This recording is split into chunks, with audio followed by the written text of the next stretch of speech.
Hi, and welcome to another Q&A, part 4 this is. And thank you so much to everybody who actively participates in this Q&A and asks me all these wonderful questions on Monday. And I answer all these questions the following Friday. So, let's get down to them.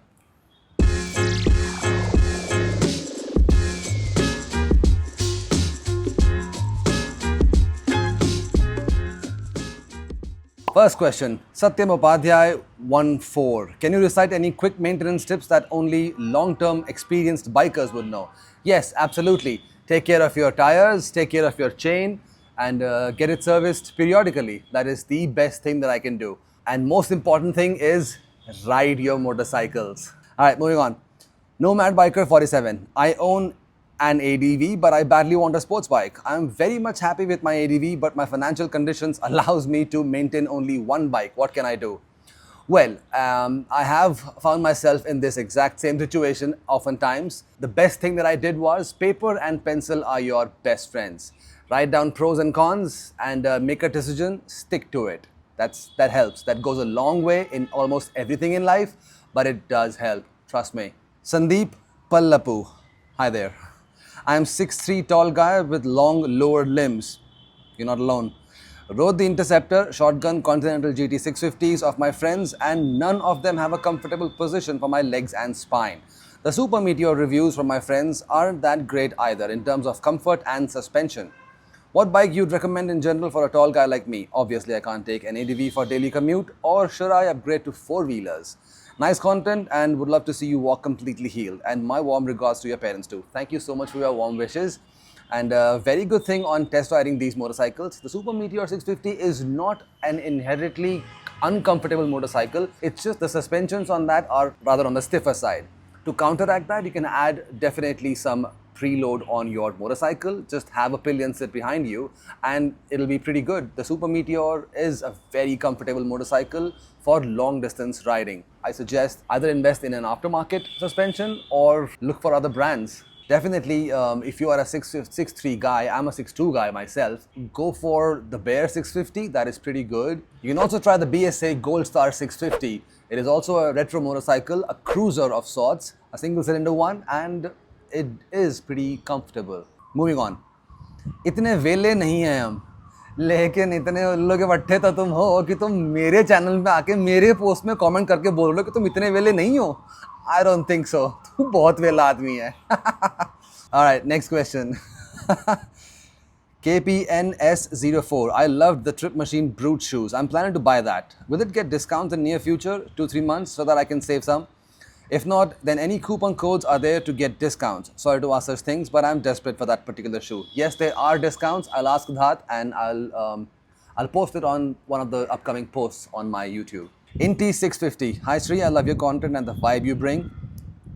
I own an Interceptor 650 and when riding in heavy traffic, the clutch feels quite heavy and I experience pain in my left hand. I know you're using the Venhill Featherlight clutch cable for your bike, but the cost of that cable is a bit high for me. While browsing on Amazon, I came across a product called ProSpec Clutch Pro Plus. The product claims to reduce clutch lever load. Do you have any experience with this product? Or do you know anything about it? Would you recommend it for the Interceptor? I wish you speedy recovery. Thank you. Yes, the ProSpec clutch lever is a pretty good option in terms of reducing the clutch lever load. It relies on a lever and a fulcrum mechanism that reduces the load by 40%.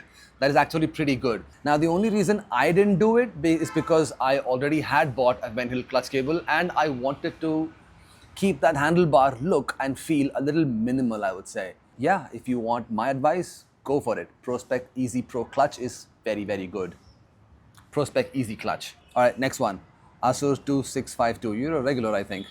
How to avoid cops for modified silencers, since it's even illegal to modify silence, even if it's under the allowed dB level. Any cop can do challan on my bike. I don't want to go for stock on my bike. Unfortunately, yes, a lot of people have covered this topic. Any sort of modification done to your exhaust is considered illegal in India. So if a cop catches you, they have caught me in the past, just pay the damn fine. There is no other way around it. Unfortunately, there is no other way around it. All right, next one. Ankit 9598. Do you service your bike at Royal Enfield or do you give it to your trusted outside mechanic? I saw this in one of your annual service updates. Thank you. Also, what service interval do you follow? 5,000 kilometers or 10,000 kilometers? And does it void the engine warranty if we get the bike serviced outside? Well, I only got it serviced outside of Royal Enfield after my 4th free service. And yes, I do get it serviced at Speed Bumps Performance Center. They are very, very good. They know my bike just like I do. They're pretty trustworthy, and it does not void your warranty if you get your bike serviced outside. It's just the first 4 services you get free at your Royal Enfield service station. When I say free, only the labor charge is waived off. You only pay for the expendables. You only pay for the consumables. Yeah, I do get it serviced outside. Thomas John 7245. Hi Sri.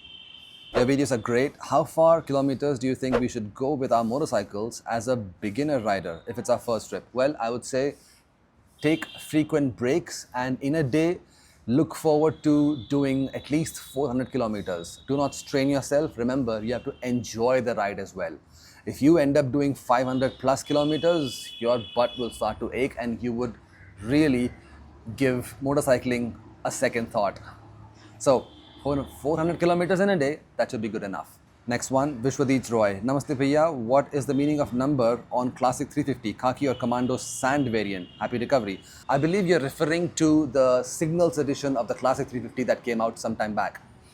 That unique number is unique to you. No other motorcycle will have that number. It is just an exclusive factor that Royal Enfield gave its customers.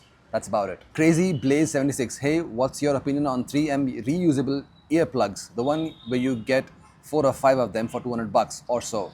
I can't buy the ones you said in the last video because it's too expensive for me, and I am experiencing a lot of wind noise with my current helmet, even at speeds above 50 kilometers per hour on the highway. I think I replied to your question. I also use the same one, the link of which I shared on your comment. They're pretty good. If you go above a certain speed, again, it's going to bother you. I've learned to control the urge to go above speeds of 100, and that speeds, these earplugs are pretty good. Swapnil Mandal 0608.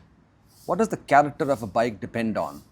Is it the suspension or the engine, or something entirely arbitrary and spiritual?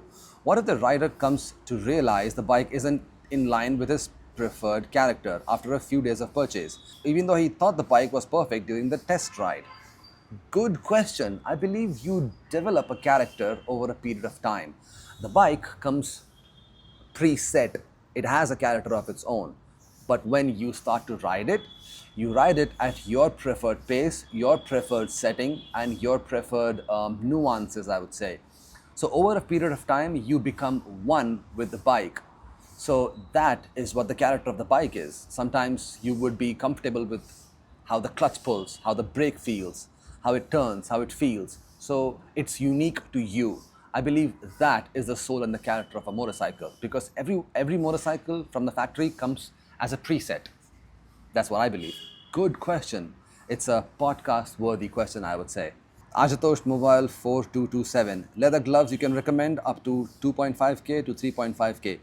I did recommend some jackets in the last video and I got a lot of heat for it. So I would say go with Viaterra, go with Rhinox, go with Royal Enfield, whatever you like.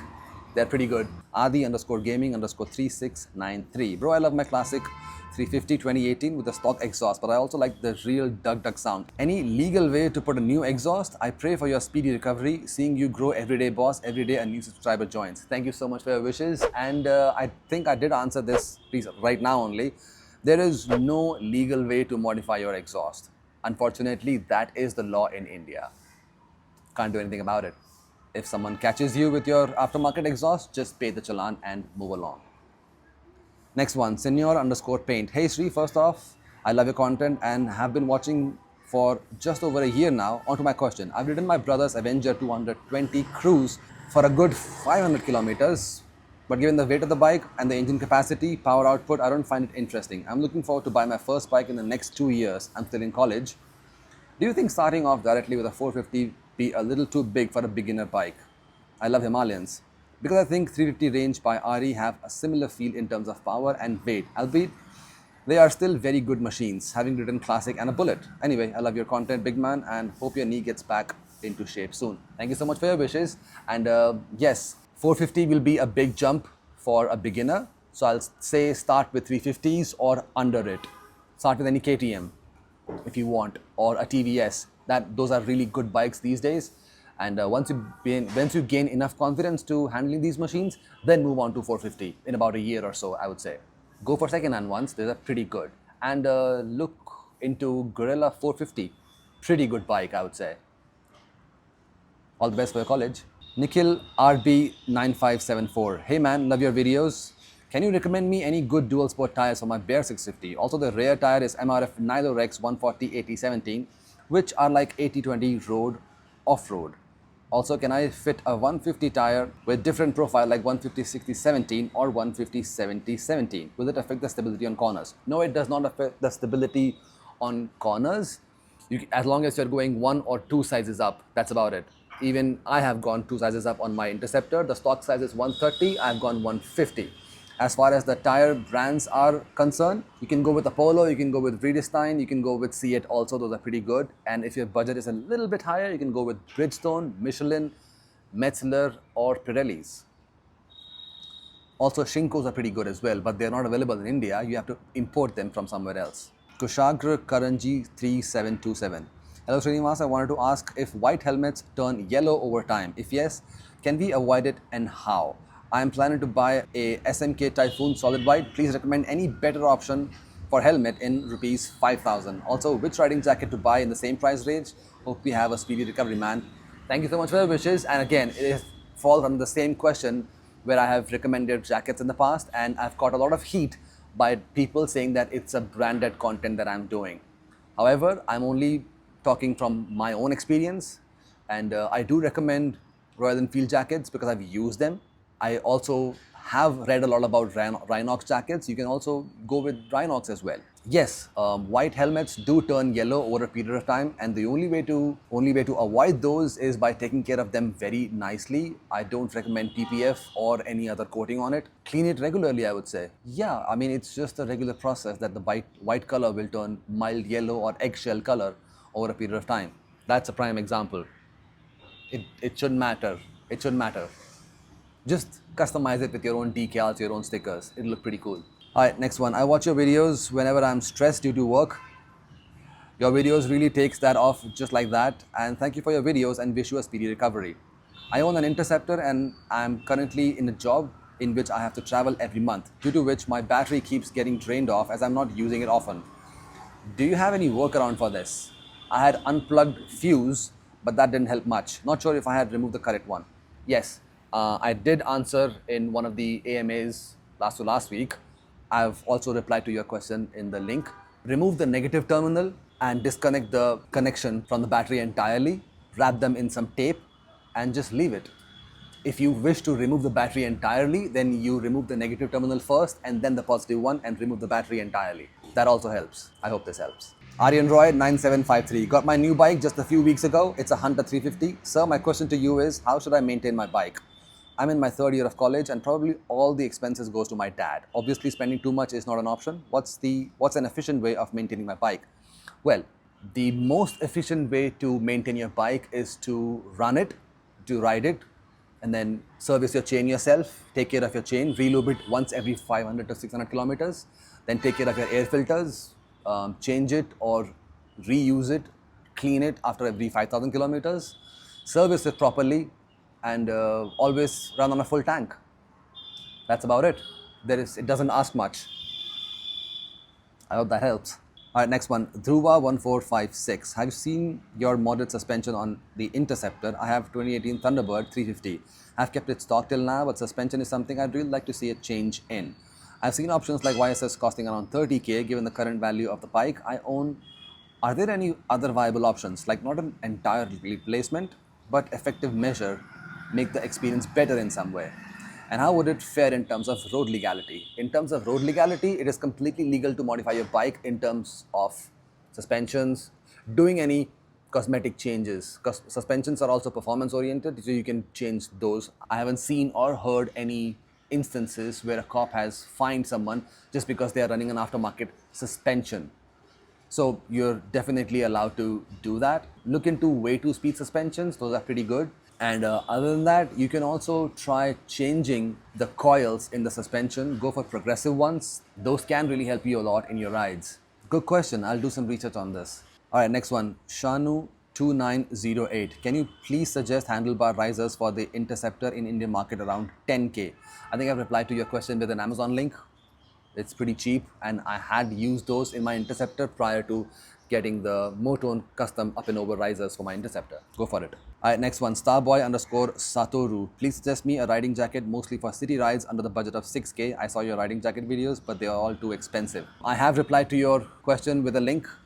The jacket cost about 6,000 rupees and should be fine. Feel free to research on your part and check out other options as well, like Rhinox, Viaterra. They are pretty good jackets also, but I have tried Royal Enfield, so I will recommend that. Last one, Shahid Mujtahid. Does adding BMC performance air filter or any other performance air filter will improve the bike's breathing drastically, or just something you may notice if it's paid attention to?